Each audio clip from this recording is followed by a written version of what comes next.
clock says 11. If you have not signed in with your name and library, go ahead and do that. It looks like there's more people here than I see chat things. So go ahead and get those turned in. So let's go ahead and just jump right in. We have a new circulation committee member. Her name is Heather Arnold. She is joining us from the Municipal Library Consortium. So Heather, can you just wave and say hi there? Hi, I'm Heather. Thanks for having me. So that group of libraries will be coming in July. Is that Probably October. We're October? not 100% sure on the date. Yeah. Okay. So coming in, but that's a big group of libraries joining us. So we were grateful. Heather, I met her at the users conference, and MLC is already heavily involved in getting cataloging up to speed, understanding how all of that works. They want to be involved in CIRC so that it's not just one library coming over, it's multiples coming over at the same time. So we're excited that they are invested already. And so a great big welcome to her. So if you are on the committee and you have the ability to turn on your video, could you do that so Heather can kind of see who all is, a picture of who everybody is? So Jennifer Mathis from Jefferson County, you may have already met her before. Leanne Santee from Barry Lawrence, Belinda Beer from Poplar Bluff. Is Terry Mosier on yet? Last Janice, I heard Terry'd been really sick. So I I don't think know. I was hoping by now she was healthy. So Janice, I don't see on, and Sandy. Okay, there's a couple that aren't here today, but at least now you have a face that kind of goes with the other people that you may be talking to. All right, so let's go on in. When we were at the users conference, or when I was at the users conference, I got tasked, or the circulation committee more accurately, got tasked with making some decisions about a couple of issues. So the first one was courier label best practices. And so they want, the executive committee wants us to come up with some kind of best practices. I'm not sure if it would go into materials handling best practices. That will be yet to be determined, I guess. But I wanted to kind of have a discussion among the committee of what are some parameters, and I put some questions into the agenda, just hoping that perhaps you guys would think through this before we got to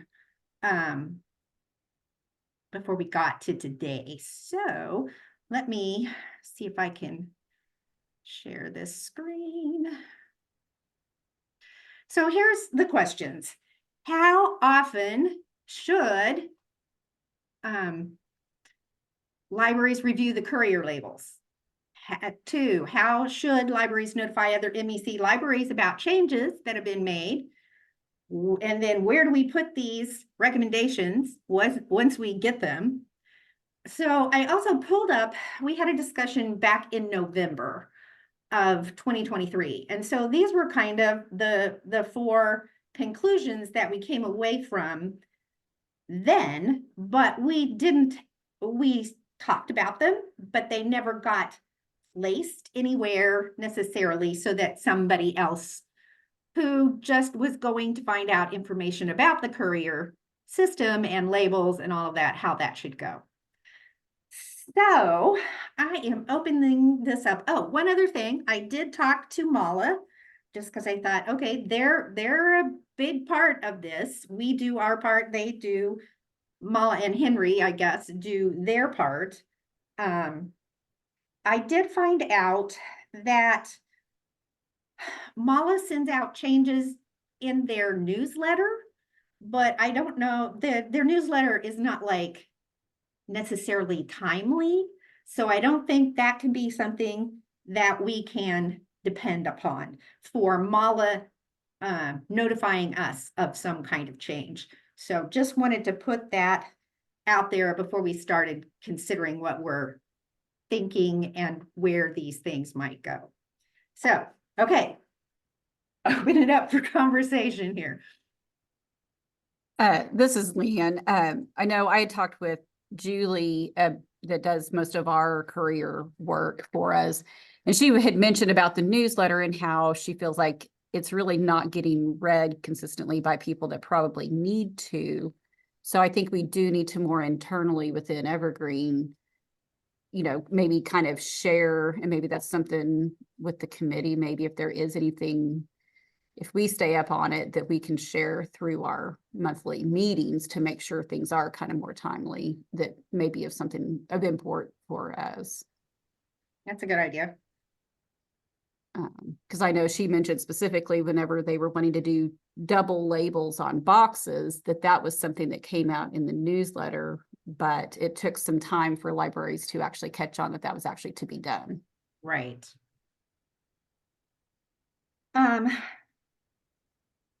What do you think? I mean, when I talked to Katrina, who is kind of over that section in Mala, I kind of asked her, well, what do you think? And she said, it's somewhat, there's no predicting, I guess would be the better way to say. People make changes. It's not on necessarily a set schedule. Okay, you have to do this until this day.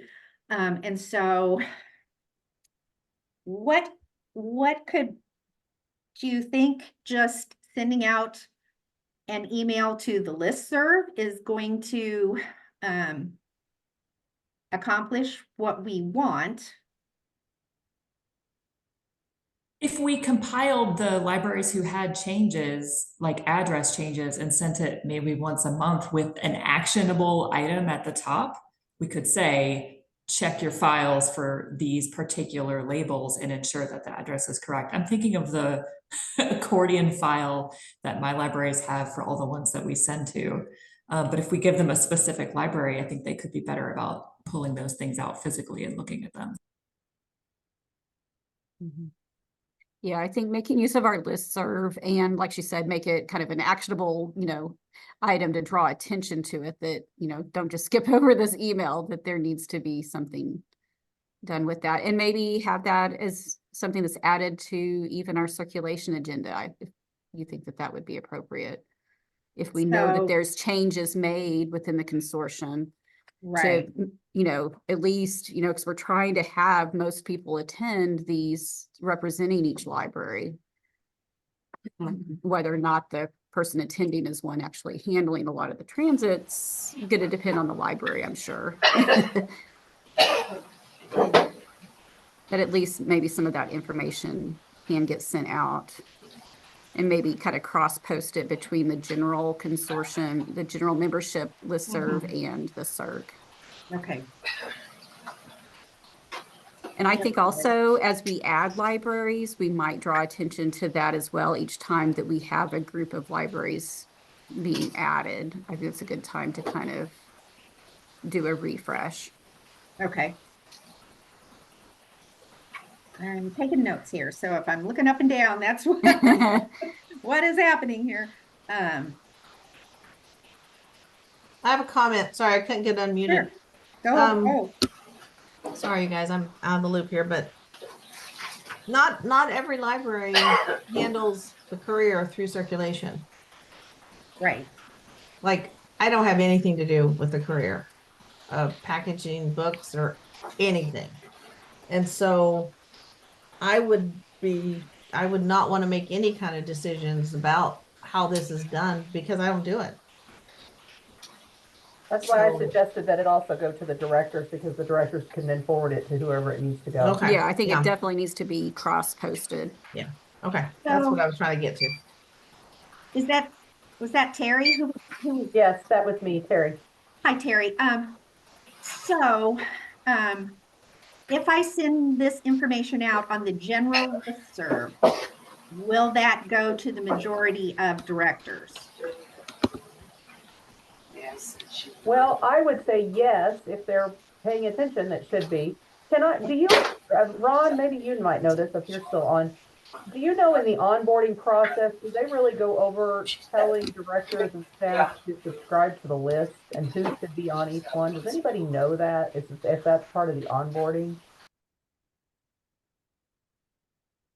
That's a We are great trying question. to, with the onboarding, cover things that deal with the courier. So yeah, that needs to definitely be discussed as the libraries come on board. And I do see that, looks like Ron posted a link in the chat, the malalibraries.org/hub-lists. And that has the most updated labels as well, just for reference. So, I mean, I think the other problem that potentially, well, another issue that could contribute to the problem, I guess is a better way to say it, is that some libraries print off a bunch of the labels ahead of time. And so they've got their stack of labels and they're using them. And so, I think just including a reminder, check the current thing, make sure what you're using is current for today, as opposed to, I mean, it could have just changed yesterday. So I think I'm gonna put something maybe like that in it also. Well, and I think at the conference, some people said as a courtesy, they sent their label with, an extra label for their library in with the label it was going to. And that can contribute to everybody saving those labels. Because I know when somebody changed their courier one time, we were getting things going in the wrong places because that library had everybody was stockpiling labels they had sent out to help everybody, but then those ended up within, a year or two being wrong. And then there was this backlog of those labels everywhere. Right. And Yep. Mala did say, to the best of their ability, they are going to, if they notice that happening with a particular library, they're going to contact them and let them know. But I mean, we're getting more and more libraries. And so it could be, they could be contacting people left and right if we're not really paying attention to this. Okay, so anything else that we should consider in this whole process? And then so I will compile something. It's not going to be done this month. I will compile something, shoot that to the committee, and then you guys will have time to consider it before we meet next month. But I would kind of like to know, where do you think we put these recommendations? Do you think it's in materials best handling? Do you think it's its own thing? I don't know. In the CERC manual, where do we put this? I just looked over the materials handling, and that's where I would put it because it goes along with how you're sending things, how things should be packaged. And so the things that you have listed on there, like label each package sent by the courier and all that, that's exactly where I put that. Okay. Now, I don't know about, how often you're checking courier labels or anything like that, if that makes sense there, but do you think the rest of it does?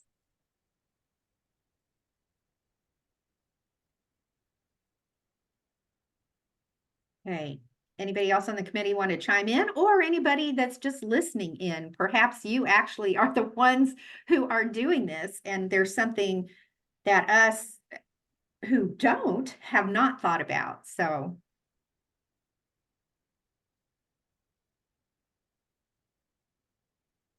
Well, based on feedback that not all CERC people are the ones in charge of packaging materials for transit, I think I agree that the materials handling doc seems like the most natural fit, at least. yeah. Okay, good. Okay. All righty. Anything else on that? And thank you, Terry, for Terry York on chiming in there. So Anything else? Okay, the second thing that we got tasked with is to come up with some kind of clarification to the MEC circulation policy regarding what types of materials libraries should expect to circulate and what types of materials are okay to be restricted just for local use. I'm not exactly sure how to proceed on this because it could be a long list of what we do. It could also be quite a list of what we don't. So I don't know if in the middle of the CERC policy, I want to say, okay, you're going to send all books, all audiobooks, all DVDs, all, I don't know. I came away with not sure what we should do on this. I know that this was talked about in our very first early forming, because I was on that original board, forming of Evergreen. And the biggest thing was the inequities. Like you have some libraries who say, oh, I don't want to loan my DVDs because I won't get them back.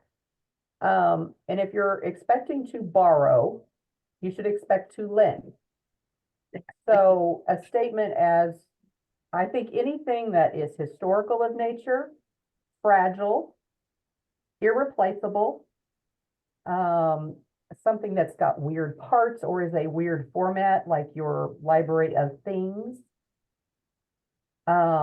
local items that are like local history, local something, local historical.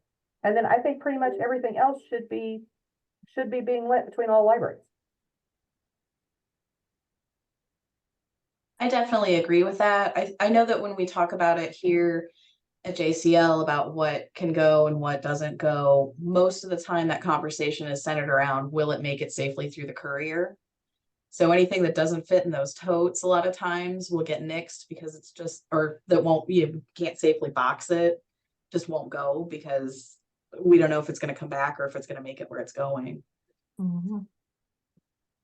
Yeah, I thought that was a good list that I was, if it was Terry that rattled that off, that was, I was going through it in my head.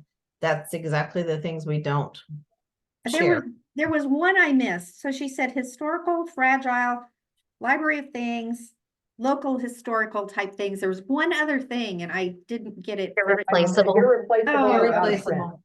print. And please, and we should have a note in there that's something about, please do not send me something that's already got a broken spine and pages falling apart.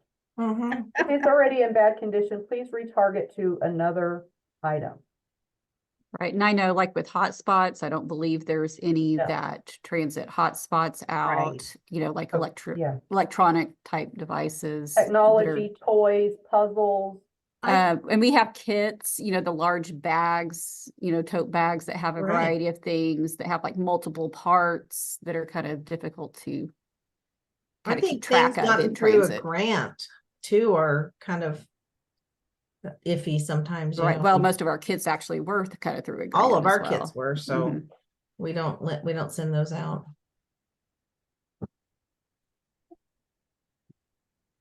Okay, all good things. And then I think a statement that says, if you're expecting to borrow, you should also, because we are a consortium, you should also be lending the same items you intend for your patrons to borrow as equity among all libraries. Right. Yeah. Rhonda, was there already some language in the new MOU that was put out? Ooh, I don't Sorry, have, I don't have it in front of me, I so I don't just wondered if either. we could borrow language. Yeah, that's a good idea to check that. There is some language in the CERC policy already that says it gives some brief examples, you know, like your reference section, your if you have fishing poles or microscopes or those kinds of things. But I like the idea of doing more instead of this specific thing, like a telescope or a fishing rod, that it's more like Fragile or things with parts or something. right at more like descriptions that could be applied to Things. a broader range so that people aren't saying, well, it says fishing poles, but this is a whatever. So I like that. I think you could use the word easily damaged as a phrase. That would cover some of the odd objects. And it's easily damaged through just the sending process, the courier Or- process. Yeah, difficult to send through the courier, maybe. Yeah.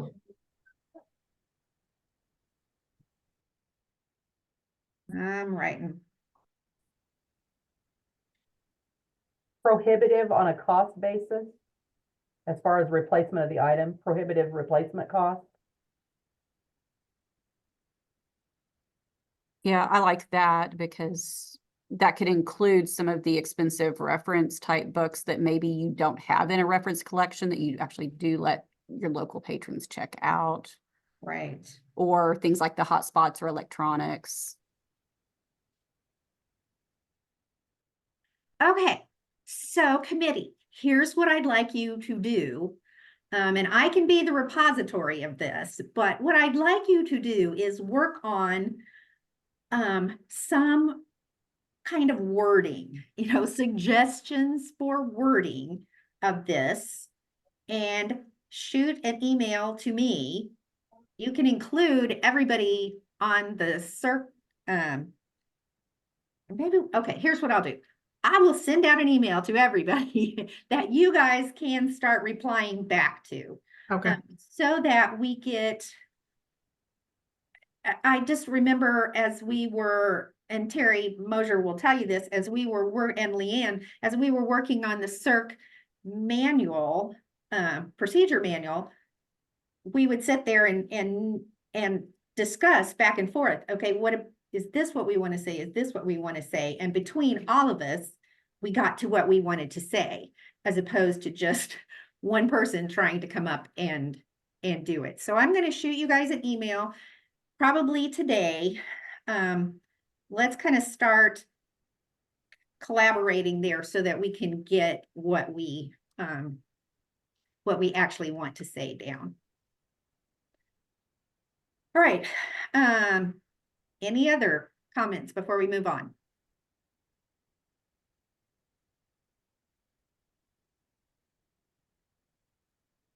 All right, moving on. Also at the users conference, the executive committee discussed ordering items for displays. And so because we are a resource sharing consortium, that's part of the reason that we joined Missouri Evergreen. The executive committee says, go for it. However, the caveat is consider the proximity settings that are set up in Missouri Evergreen. So it's always going to pull from your library first, or your, if you're a multi-branch thing, your branches first. Then it's going to go out to your hub. So if you're not aware of who is in your hub, you can get that information on the MALA website. So then it's going to start pulling things from that hub, and then it's going to expand to the Missouri Evergreen consortium as a whole. So if you are pulling, I don't know, think of a number of items from, and you want to use it on a display, which is great. Most of them are probably going to be pulled from your Courier Hub, unless you go in and order things with an item or copy hold. So what we don't want to have happen is a library who's doing a display. Yay, that's great. We don't want everything that somebody might have on their shelf to be taken from just one library, or, do you see what I'm saying? Because they're in the proximity thing. So 2 suggestions were given during that executive board meeting. One would be to go ahead and do copy holds or item holds, I think is what it actually is in the catalog now. Or contact contact a library and say, is it okay if I order these things from you type of thing, so that we're not taking everything off the shelf from people in just your hub, that we're kind of spreading the joy, so to speak. Does that make sense? Okay. All right, moving on. The recommendation that we sent for the time frame for billing was passed at the membership meeting that day. It has been, the materials best handling practices have been updated, and the Missouri Evergreen Circulation Manual link in there has also been updated. So if you weren't at that meeting, you can go and read in the materials best handling. Basically, it's saying once an item has been lost for 6 months, you could bill for it, but don't bill for something that's been lost for more than 18 months, a year and a half. So that was added in. So I have had a couple of questions, and so I added on this next dot underneath here. Your library is not required to do this. And in fact, many libraries do not do it. Probably more do not than do. But it is an option for you, so that you get the money that you need back, so that you can replace those items. Some libraries just consider it the price of doing business, and consider that the resource sharing that we get more than offsets what we lose. But that is totally up to your library's discretion on what you want to do. Okay, so this is the last time that I'm going to be reminding you of this. So MEC policy requires that we be here, or all the rest of you who have to listen to me have to be here 4 times out of, we usually do 10 meetings per year. So 4 out of 10. It's possible to view it and on our YouTube channel, and to get the minutes of it on the CERC page. So if you do it that alternative way, please notify me so that I can update the record of who's been when. That's also why it's very important, if you're in this meeting and you have not signed in, that you do sign in, so that your library gets credit for being represented at one of these meetings. So probably by mid-May, I am going to start contacting libraries who have not fulfilled this responsibility.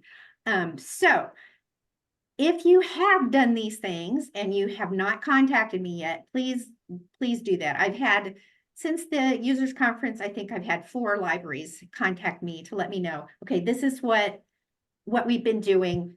I get it. Tuesday at 11 o'clock may not be a conducive time for you to sit through Zoom. So just go back, listen. I'm so sorry, you have to listen to me. Listen to it or read the notes and then email me. Okay, so questions on that? All right, moving on. West Plains did start resource sharing April 17th. So if you see things going back and forth to West Plains, send away. I spoke with Stacy, I think Stacy Cook, is their circulation person. I don't think she was going to be able to be here today, but got her signed up for the list, or told her how to sign up for the listserv, and also how to get a hold of Ron to get her name, because currently there's nothing listed for West Plains as far as a CERC contact. So hopefully she will do that soon. Adair County in Kirksville is, unless there's some kind of major snafu, they are set to go live on May 2nd. So we will not be resource sharing right from the beginning. So if you see things trying to go to Adair County, cancel those holds or cancel that transit.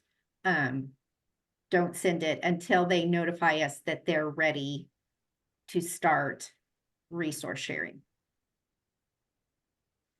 Okay, let me see. That is everything that I have. Is there anything that somebody in the meeting would like to bring to the committee?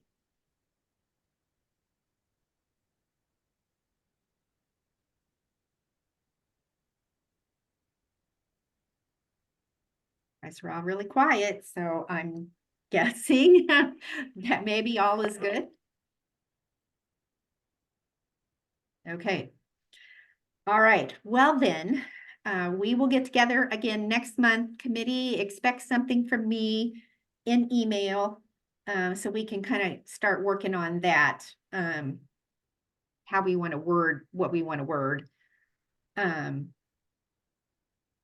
And I guess that's it for today. So I'm going to call the meeting good and have a very good day today, guys.